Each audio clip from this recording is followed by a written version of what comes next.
Hello. This is just a video to try and help somebody who might end up in the same position I did recently. What it is if you live in the UK, ever since the whole Brexit thing, um, customs have an issue with products coming in and out of the country. Now, in the past, when I've had to do RMAs with EVGA, it's been pretty straightforward. I've got in contact with them. I've usually paid up front for them to send me a new one, whatever product it is. It's usually the PSU. I wait for it to arrive. I install it, get it all hooked up, and then I return the one which is faulty. Now, when they get the one which is faulty, they check it, and then they refund me for what I paid for the other one. So it's kind of like leaving a deposit with them as such. In the two instances in the past which have done that, it's been completely fine. But this time around, because of things have changed now with the customs, there was a problem where one, the item that I had to leave the money for had dramatically gone up in price.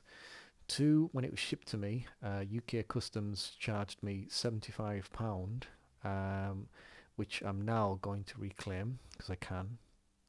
And then when the item got to me, I set it all up, everything was grand.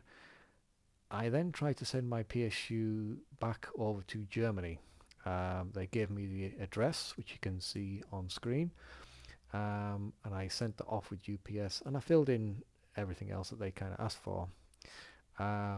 It then got stuck with UPS and UK Customs for almost 2 weeks.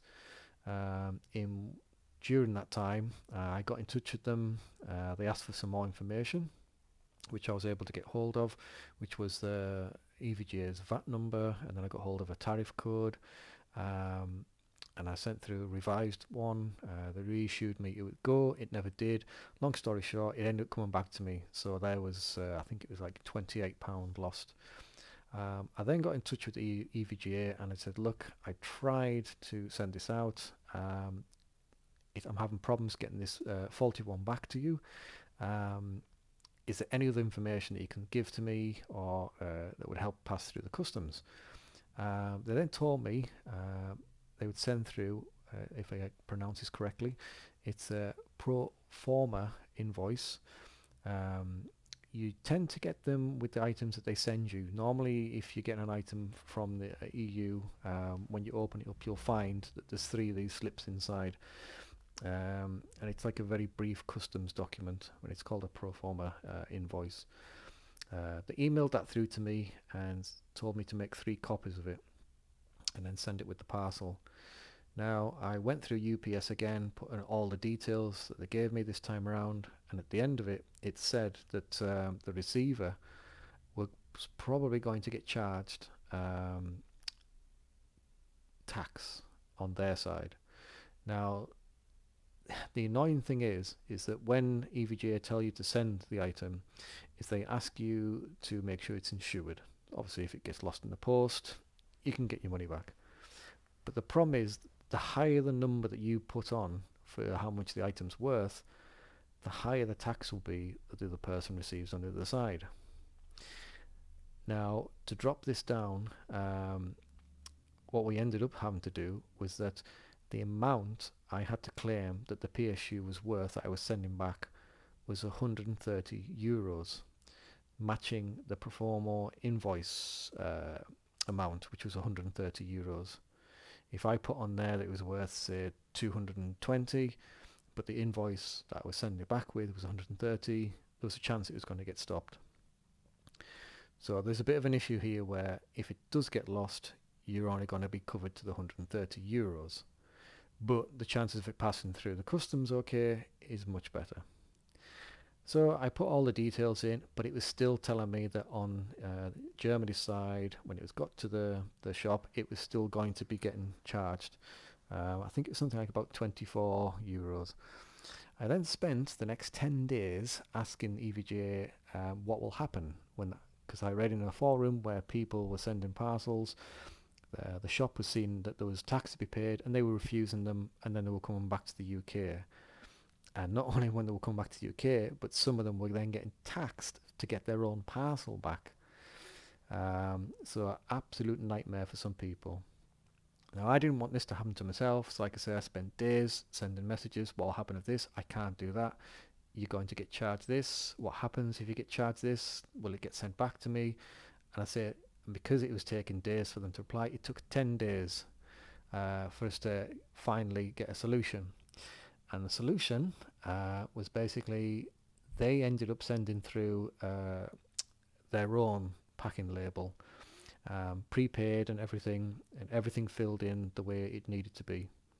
The only things which I needed to do was that on the outside, I made 3 copies of the customs declaration, which they send through for you, and I put that in one envelope.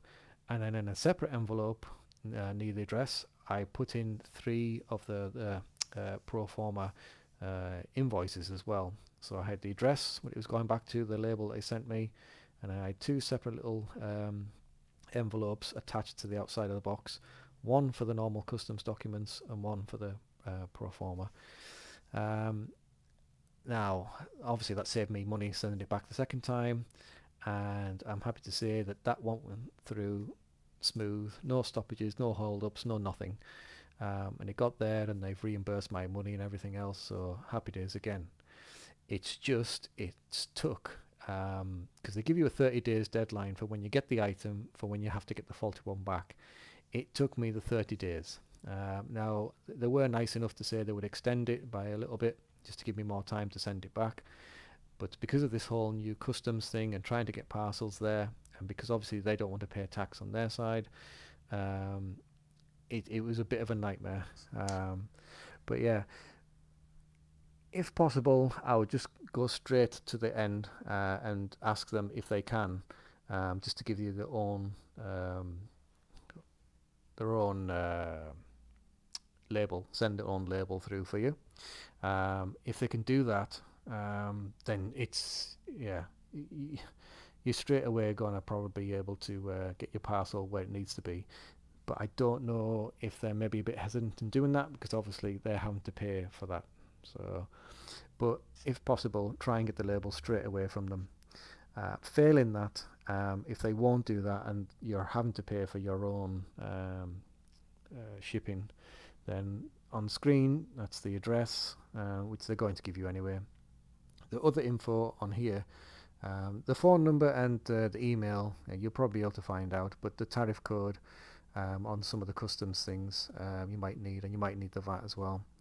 But yeah, and also get in touch with them and ask for the other invoice to be sent to you. They'll probably just email it through to you.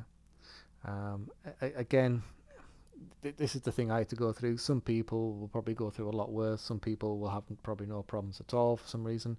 And again, this is just from leaving from the UK and going to EU countries at the moment. It's something which will probably get fixed in the future, because I noticed even with a company like DHL, if you try to pick a reason for sending an item, with UPS you have like repairs and other such things you can choose, but with DHL they had nothing. And when I got in touch with DHL, they said they have nothing at all at the moment like that. So some companies, it's a big grey area about sending items out for RMAs and repairs and things. But anyway, hopefully this helps somebody at some point down the line if they have the same kind of experience. But yeah, bye.